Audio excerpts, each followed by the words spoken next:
Hey everybody, Lady Cheryl here. Welcome to my channel. If you're new, I hope you see something in the video that will inspire you or motivate you, and that you will subscribe to my channel. I am going to share some of what I've been working on for the last maybe 4 days in this video. That's the first thing I'm going to do, share with you physically how I do things. And then I'm going to show you an overview of the garden. I finally completed the redesign of the small space garden. And I'm also going to share with you how I spray my trees any time of the year for bugs. Okay? All right, let's get started. I'm continuing to prick out some of these assorted heirloom zinnias. And also, I'm continuing to prick out some of the French marigolds that I shared with you guys in the last video. And let me show you where I put one of those new containers that I showed you guys in my last video. And I've completed it with zinnias and marigolds. And that'll bring some pollinators over into this garden bed. And in these two beds where some of the zinnias died back or got wind damage, because I brought them out in March, I put some more zinnias here and over here. And let me just show you real quick. My roses are blooming. I'm very excited about that.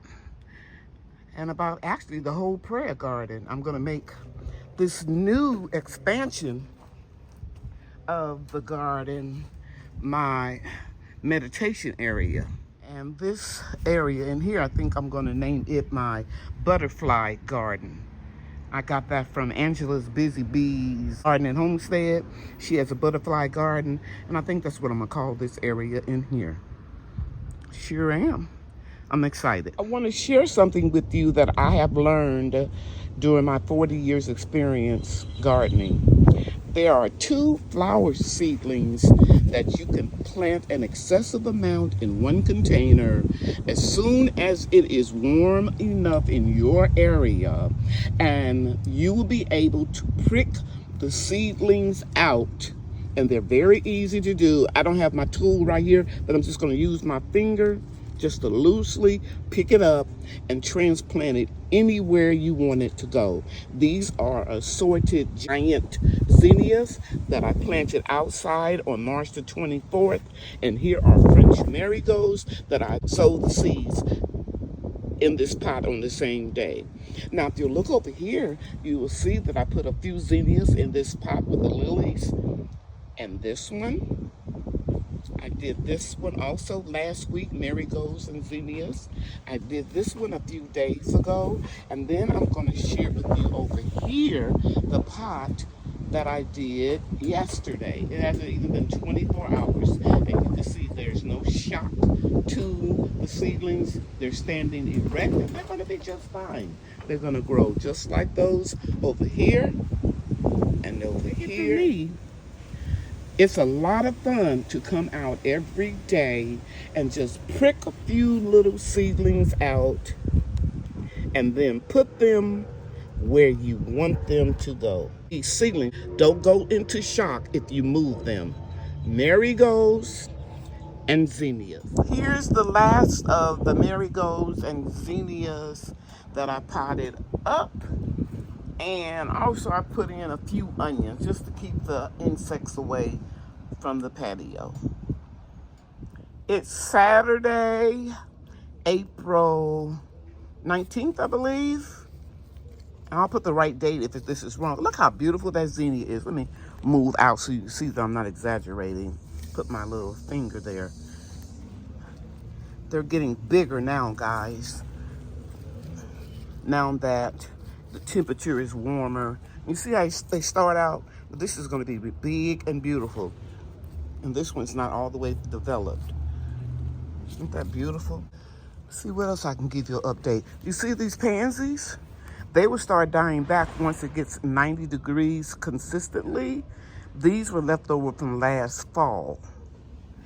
This is my Russian blocking 14 comfrey.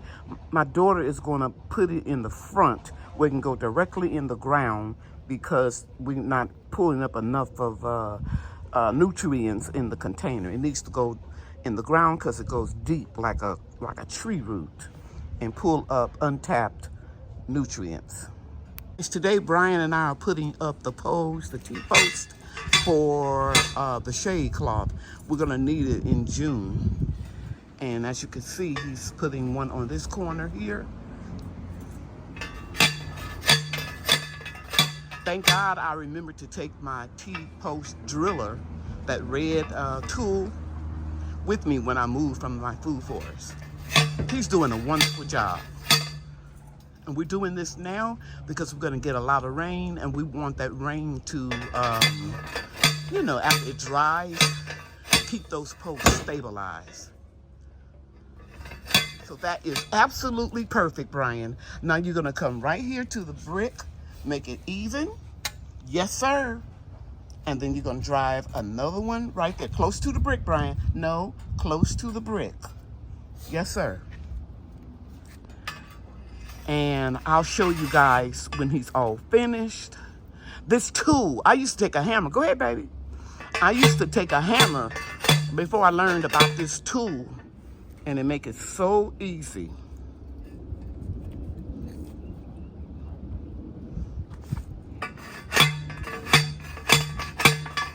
And you just drive it until, that's it, baby, that's it. Make them even.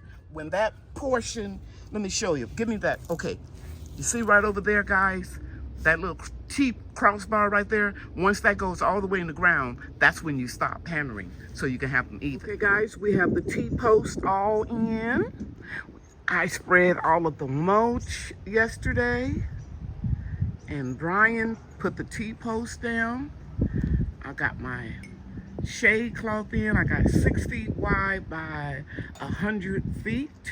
So that should carry this whole area to right here. Everything else in the corner doesn't need to have shade cloth, but if it does, I will put them up with the smaller pieces that I have. Got a couple cherry tomatoes ready. I think this is the first time I've had some ready this early since I moved over here and don't have a greenhouse. You know, a big greenhouse. I'm really happy about the zucchini, the dwarf squash, the butternut squash. It was looking kind of pitiful, but now it's coming to life. It's getting a little greener. It was looking kind of yellow. So I added more compost before I put the straw on it, so it's doing better. And look at the dianthus. They're just gorgeous. Wow. Eggplant is doing really good. The 3 plants are still holding on. I moved cucumbers over here. I'm training them to go up this trellis. Yeah, we'll be getting some cucumbers soon. But we got another day of rain, and then I'll come back and show you some other goodies out here. I want you to see the roses. Aren't they gorgeous? Remember, I got them from Tractor Supply last year, and they were supposed to be white. But hey, for $12.99, I'm not complaining.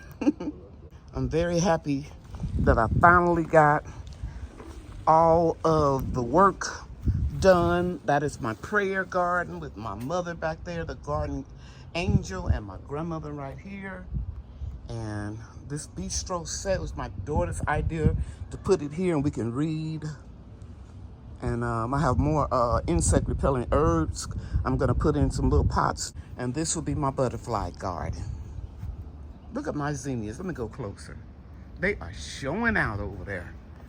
Look at there, showing out. Okay guys, I want to share with you what I've been using for several years in my garden to get rid of bugs in the soil or growing systematically in my fruit trees.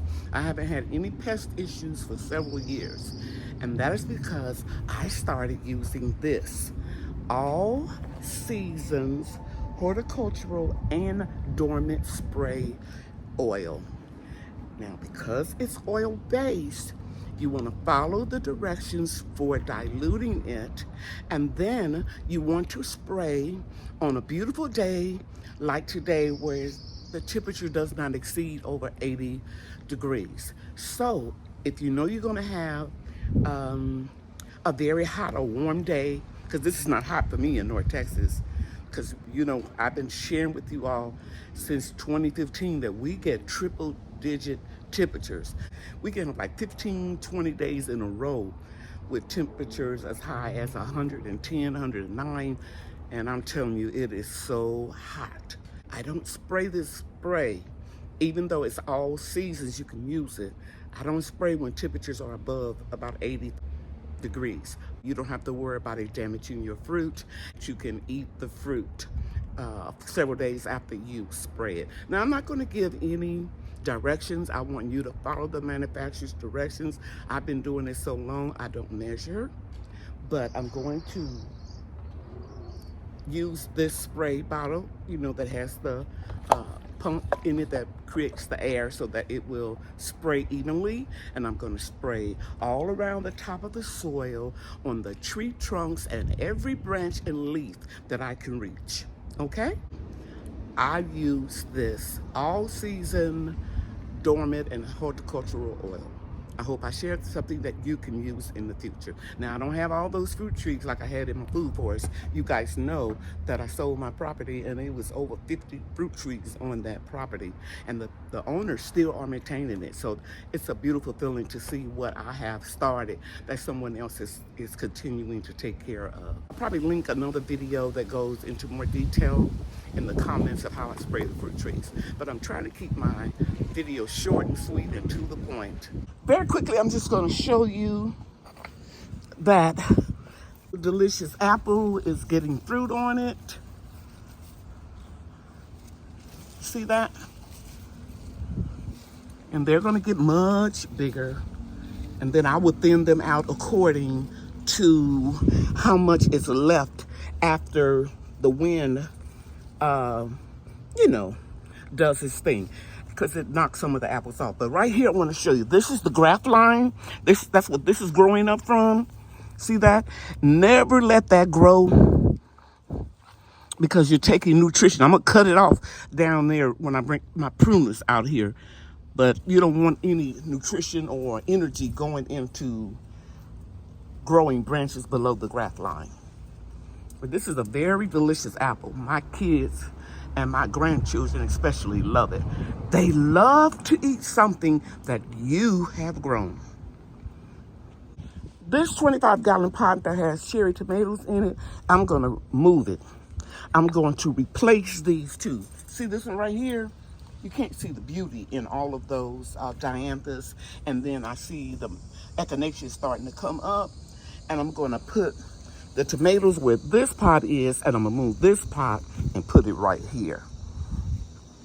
I don't know what I was thinking when I put the tomato plants in there, because I know that they're going to get bigger, but I just wasn't thinking. Sometimes you just rush and try to get stuff done, and you have to move around. You always got to improvise. In my last video, I showed you guys how I was going to grow my sweet potato slips outside, and I just want to do it. It's just a little quick follow-up and let you see that they are producing slips. Some of them going to root in the soil. Some will have to put in water. But they're taking off. I'm so happy. You can see my zucchini and squash is getting kind of big, and it's beginning to leaf out. And I just want you to know you've got to train it. So I'm going to stick this gently inside of here. And these little tendrils, they'll start wrapping around. You can kind of coax it like so. But trust me, it's going to do it on its own. But you've got to gently guide them up where you want them to go. Let's see what we got going on in here. I'm just seeing all male flowers right now. But these stems are delicate, so you just want to slightly bend them back and try to coax them to go inside of your tomato cage. As you know, I use tomato cages for a lot of different things. Now this one kind of threw me off a little bit. I just want to share with you, don't get impatient sometimes when you move plants. I'll probably insert a picture of how it looked like 2 days ago after I transplanted it. This is the Datura white moonflower that opens up only at night, and it'll close, you know, when the sun comes back up, but it's so beautiful. And I shared with you guys how I had some real old seeds and I was able to germinate them in the house. And when I moved it, because I have moved them before, it went into shock and it started looking weird. But today, as you can see, it's back to normal. Don't give up on things too soon. And over here, you can see that my dianthus are blooming over here. It's just so many beautiful things happening in the garden, guys. I just get fascinated. I get out here and I just get lost in just looking at everything that God has blessed me with. Now, this is some wind damage from when I brought the plants out real early. I cleaned it up, most of it in the big plants, but I hadn't gotten around to doing this. And I just put this in the compost.